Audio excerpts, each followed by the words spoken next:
नमस्कार दोस्तों, मेरा नाम है उत्कर्ष और स्वागत है आप सभी का उत्कर्ष 24 न्यूज में। आज के इस वीडियो में हम बात करेंगे कि अगर विंटर में चाइना और इंडिया की लड़ाई होती है लद्दाख के पास तो कौन सा देश जीतेगा। तो ऐसे में आपको दिखाएंगे कि कौन सा देश ज्यादा पावरफुल है और विंटर में कौन जीत सकता है। अब दोस्तों, हाल ही में एस जयशंकर जो इंडिया के फॉरेन मिनिस्टर है और वांग यी जो चाइना के फॉरेन मिनिस्टर है, उनके बीच में एक मीटिंग हुई है मॉस्को में, जहां पे उन्होंने 5 पॉइंट को डिसाइड किया कि इस 5 पॉइंट के आधार पे हम अपने दोनों सेना को पीछे ले लेंगे। मतलब इंडिया भी एलएसी से दूर चला जाएगा और चाइना भी एलएसी से दूर चला जाएगा। लेकिन अब दोस्तों, ये चाइना लॉ ब्रेक करता रहा है। 1996 और 1997 का लॉ भी चाइना ब्रेक कर चुका है और चाइना लॉ ब्रेक करता रहा है। जैसा कि लॉ बना था 1996 और 1997 में कि आप कोई भी रोड नहीं बनवाएंगे एलएसी के पास, कोई भी कंस्ट्रक्शन नहीं होगा एलएसी के पास। तो लेकिन चाइना ने कंस्ट्रक्शन किया है। और दूसरा सबसे बड़ा बात कि ये भी रूल बना था कि आप एलएसी के पास फायरिंग नहीं कर सकते, और चाइना ने हाल ही में वो भी काम कर दिया। एलएसी के पास गोली चलाई है, चाइना ने हवा में ही चलाई, लेकिन लॉ को ब्रेक कर दिया है। तो इसका मतलब चाइना ने ये सबूत दे दिया कि हम लॉ ब्रेक कर सकते हैं। अब ऐसे में ये जो 5 पॉइंट का लॉ बना है, इस बात का कोई सबूत नहीं है कि चाइना बाद में जाके इन लॉ को ब्रेक नहीं करेगा। और इस समय हालात दोस्तों ऐसे हो गए कि बहुत ही जल्द इंडिया चाइना में अगर नई संतुलन बना तो वार भी हो सकता है, और ये वार जाएगा लद्दाख के पास जो एलएसी है, लद्दाख से गुजरता है। अब दोस्तों, एलएसी में अगर वार होगा तो ये कुछ ही महीने के अंदर होगा। आपको बता दें, एलएसी में 9 से 10 महीने ठंडी रहती है। और दोस्तों, विंटर शुरू होने वाला है एलएसी के पास, और जब विंटर शुरू होता है तो यहाँ पे 7 मीटर तक स्नोफॉल होती है, और 7 मीटर तक जो जमीन होती है वो स्नो से कवर हो जाती है। तो दोस्तों, इस वीडियो में हम यही जानेंगे कि अगर विंटर में लड़ाई होता है तो कौन सा कंट्री ज्यादा पावरफुल रहेगा, इंडिया की चाइना। अब दोस्तों, अगर हम आर्मी की बात करें तो चाइना के पास ज्यादा नंबर ऑफ आर्मीज है, इसलिए चाइना तीसरी नंबर की सबसे ज्यादा बड़ी आर्मी में आता है, जबकि इंडिया चौथी नंबर पे आता है। और आर्मी के कंपेयर में इंडिया काफी पीछे नहीं है चाइना से। लेकिन जब हम ठंडे माहौल में लड़ाई करते हैं तो हमें चाहिए एक्टिव जवान, एक्टिव सोल्जर। एक्टिव सोल्जर की बात करें तो चाइना के जो सोल्जर आते हैं पीपल लिबरेशन आर्मी के, वो जो सोल्जर होते हैं वो एक कॉन्स्क्रिप्ट सोल्जर होते हैं। कॉन्स्क्रिप्ट सोल्जर वो सोल्जर होते हैं जिन्हें कुछ महीनों के लिए पकड़ के लाया जाता है, एक आम सिटीजन होते हैं, उन्हें कुछ महीने की ट्रेनिंग दी जाती है और फिर उन्हें आर्मी में भर्ती कर लिया जाता है। ऐसे में वो एक वेल ट्रेंड आर्मी नहीं होते, उन्हें तो एक आम सिटीजन बोला जाए, कंट्री के जो वेपन लेके बॉर्डर पे खड़े होने आते हैं। तो ये बात गलत नहीं होगी।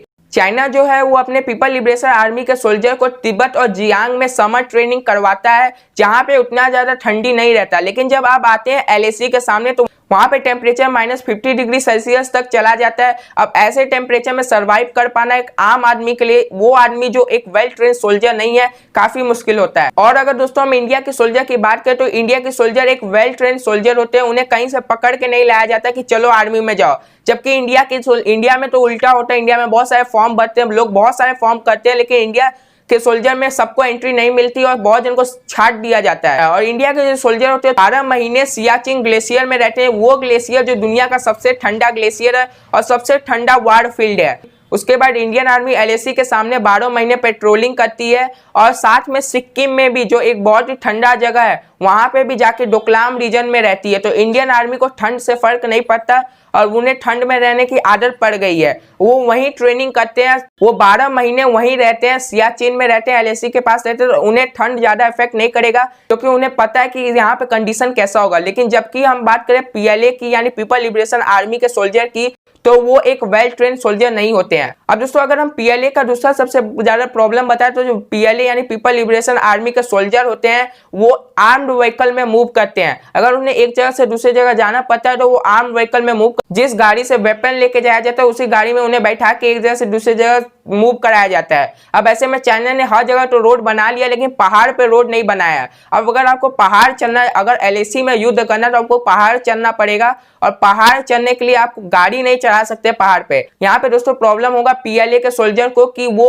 उन्हें पैदल ही जाना पड़ेगा, पैदल ही पहाड़ चढ़ना पड़ेगा उस समय जब 7 मीटर तक स्नोफॉल रहेगा। ऐसे में काफी प्रॉब्लम होने वाला है पीएलए के सोल्जर्स को, क्योंकि वो एक वेल ट्रेन नहीं होते हैं। जबकि अगर हम इंडियन आर्मी की बात करें तो वो पैदल ही चलते हैं। ऐसा नहीं है कि वो दूर से ही पैदल आते हैं, उन्हें श्रीनगर से लद्दाख तक तो गाड़ी में लेके जाया जाता है, लेकिन वो पूरा लद्दाख में पेट्रोलिंग पैदल ही करते हैं। ऐसे में इंडियन आर्मी जो है उन्हें काफी फायदा होने, क्योंकि वो फेमिलियर है, उन्हें पता है कि स्नो में कैसे चलना, तेज कैसे चलना है। जबकि चाइना के पीपल लिबरेशन आर्मी के सोल्जर को ये बात नहीं पता है और उन्हें काफी प्रॉब्लम होगा अगर विंटर में वार हुआ तो। अब दोस्तों किसी भी लड़ाई के लिए सबसे ज्यादा जरूरी होता है उसके वेपन्स। तो अगर हम वेपन की बात करें तो कंपेयर करें सबसे पहले टैंक को, तो चाइना के पास सबसे ज्यादा नंबर ऑफ टैंक है as compare to India. India के पास टैंक बहुत ही कम है। अब दोस्तों लोग सोचेंगे चलो इससे तो प्रॉब्लम होगा इंडिया को, लेकिन यहाँ पे प्रॉब्लम इंडिया को नहीं, यहाँ पे प्रॉब्लम है चाइना को। जब आप लड़ाई करते हैं माउंटेनियन बैटल में जहाँ पे बहुत ज्यादा पहाड़ और खासकर 7 मीटर तक स्नोफॉल होते, तो वहां पे आप टैंक को नहीं लेके जा सकते। टैंक एक बहुत ही ज्यादा भारी वेपन होता है, बहुत ही ज्यादा भारी व्हीकल होता है और उसे स्नो पे चलाना काफी मुश्किल होता है। अब चाइना के पास जितने भी टैंक है वो भारी है, इसलिए वो स्नो पे नहीं चला सकता और सारे टैंक को LAC बॉर्डर के तक नहीं पहुंचा सकता। हाँ, कुछ टैंक आएंगे लेकिन सारे टैंक नहीं जा सकते LAC बॉर्डर पे। अब दोस्तों यहाँ पे बात करें, अगर आपको टैंक लेके जाना होगा तो आपको पहले से वार को प्लान करना पड़ेगा कि हम अगले महीने वार की तैयारी करने जा रहे हैं। और जब इंडिया और चाइना का युद्ध होगा तो अचानक से होगा, वो सडन युद्ध होगा, वो प्लान युद्ध नहीं होगा। और अगर चाइना पहले से कुछ प्लान करेगा कि हम दूर से टैंक लेके आते हैं तो उसे बहुत ही पहले टैंक को लेके आना पड़ेगा। और जैसा कि आपको पता है इस समय Indian army black top mountain में जाके बैठ जो LAC के पास की सबसे बड़ी माउंटेन है। अब इंडियन आर्मी वहां पे बैठी है, जब भी चाइना उधर से पीछे से टैंक लेके आएगा तो इंडियन आर्मी देख लेंगी और उन्हें पता चल जाएगा कि चाइना वार की प्लानिंग कर रहा है। ऐसे में आजकल बहुत ज्यादा सैटेलाइट इमेज आ ही रहे हैं जिसमें यह बताया जा रहा है कि चाइना ने टैंक डिप्लॉयड कर चुके हैं और चाइना युद्ध की तैयारी कर रहा है, इसलिए इंडियन आर्मी भी टैंक लेके पहुंच गई है। यही दोस्तों होगा, ज्यादा टैंक आएंगे तो इंडियन आर्मी भी ज्यादा टैंक लेके जाएंगी और ज्यादा टैंक तो LAC के पास युद्ध होगा नहीं, तो ज्यादा नंबर ऑफ टैंक रख के कोई फायदा नहीं है। अब दोस्तों दूसरा वेपन आता है वो होता है फील्ड आर्टिलरी। अगर आपको माउंटेन में युद्ध करना है तो आपको सबसे जरूरी जो वेपन होना चाहिए वो होता है फील्ड आर्टिलरी। ये जो वेपन होता है इसका सबसे बड़ा यूज होता है कि माउंटेन के चोटी पे ये वार करता है। आपने देखा होगा जब कारगिल का युद्ध था तो टाइगर हिल पे जिस तरह इंडियन सोल्जर ने वार किया था, उस फील्ड आर्टिलरी से उन्होंने गोला दाबा था माउंट टाइगर हिल तक, और टाइगर हिल में जो पाकिस्तानी सोल्जर्स थे उन्हें गिरा दिया था ये वेपन ने। और ये वेपन बहुत ज्यादा जरूरी है अगर हम माउंटेन में लड़ाई कर रहे हैं तो। अगर हम नंबर ऑफ फील्ड आर्टिलरी बात करें इंडिया और चाइना की, तो आपको बता दें इंडिया के पास फील्ड आर्टिलरी काफी ज्यादा है, 4000 से ज्यादा फील्ड आर्टिलरी है, जबकि चाइना के पास सिर्फ 3600 फील्ड आर्टिलरी है। और ये सारे जो आर्टिलरी है चाइना के पास, इसे वो LAC तक नहीं ले जा सकता, और क्योंकि चाइना के पास बहुत कम है और तो चाइना कोशिश करेगा कि वो सारे अपने फील्ड आर्टिलरी जो है वो LAC के पास लेके चला जाए, तो ऐसा नहीं पॉसिबल है क्योंकि चाइना को हर जगह से दुश्मनी निभानी पड़ेगी। उधर साउथ कोरिया से दुश्मनी निभानी पड़ेगी, ताइवान से दुश्मनी निभानी पड़ेगी, तो सारे आर्टिलरी को नहीं ले जा सकता। और हमारे पास सिर्फ दो ही दुश्मन है, एक पाकिस्तान दूसरा चाइना, और दोनों बगल बगल में, तो हमें ज्यादा सोचने की जरूरत नहीं क्योंकि पाकिस्तान को तो कोई भी संभाल लेगा और चाइना को संभालने के लिए अपने सारे फील्ड आर्टिलरी वहां लगा सकते हैं। लेकिन चाइना ऐसा नहीं कर सकता क्योंकि उसे ताइवान, साउथ कोरिया, जापान सबको देखना है, तो वो पूरे सारे वेपन को नहीं लेके जा सकता। अब दोस्तों ले जाने की बात छोड़िए क्योंकि चाइना लेके भी नहीं जा सकता क्योंकि उसके बाद जो कैरियर होते हैं, एयरक्राफ्ट कैरियर है जिससे वेपन लेके जाया जाता है, वो उसके पास एक ही पंखे वाले हैं। वो वेपन जो होता है वो ज्यादा भर के नहीं लेके जा सकता सामान को, जबकि इंडिया के पास जो एयरक्राफ्ट कैरियर है जो वेपन लेके जाता है वो 2 पंखे वाला है और वो एक साथ बहुत सारे वेपन को लेके जा सकता है। तो यहाँ पे माइनस में चला जाएगा चाइना क्योंकि उसके पास फील्ड आर्टिलरी नहीं है, टैंक ज्यादा है, और LAC में हम टैंक से नहीं लड़ सकते। अगर हमें लड़ना है तो हम फील्ड आर्टिलरी से ही लड़ सकते हैं। अब दोस्तों अगर हम माउंटेन रीजन में युद्ध करना चाहते हैं तो तीसरा जो सबसे बड़ा इंपॉर्टेंट वेपन होता है वो होता है फाइटर प्लेन। अब अगर फाइटर प्लेन की बात करें तो चाइना के पास J-20 और इंडिया के पास इस समय रफाल है। और अगर हम रफाल और J-20 को कंपेयर करें तो रफाल भले 4.5 जनरेशन का एयरक्राफ्ट हो और J-20 भले 5th जनरेशन का एयरक्राफ्ट है, लेकिन J-20 का कोई भी एक्सपीरियंस नहीं है। J-20 एक बहुत ही अननोन एयरक्राफ्ट है और वो एयरक्राफ्ट चाइना से बना और चाइना के माल हम जानते हैं कैसा होता है, वो ज्यादा देर चलता नहीं, इसीलिए पूरे दुनिया का कहना है कि चाइना का जो ये J-20 है काफी बेकार है, बस कहने को ये 5th जनरेशन का एयरक्राफ्ट है, बाकी इसके पास कोई खूबी नहीं है और रफाल के मुकाबले ये काफी कमजोर एयरक्राफ्ट है।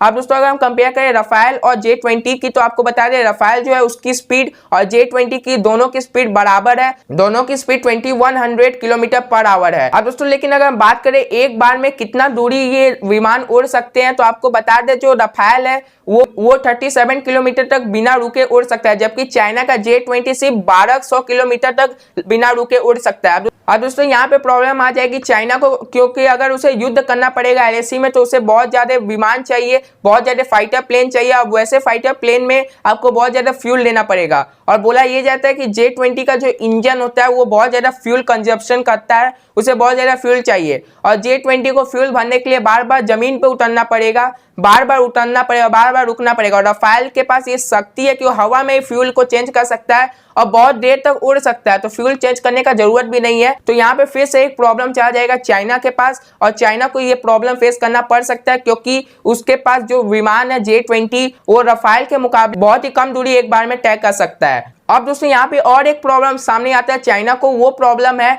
Jet airbase. जी हाँ दोस्तों, अगर हमें किसी विमान को उड़ाना है, किसी भी फाइटर प्लेन को उड़ाना है, तो सबसे पहले हमें उसके लिए एयरबेस चाहिए।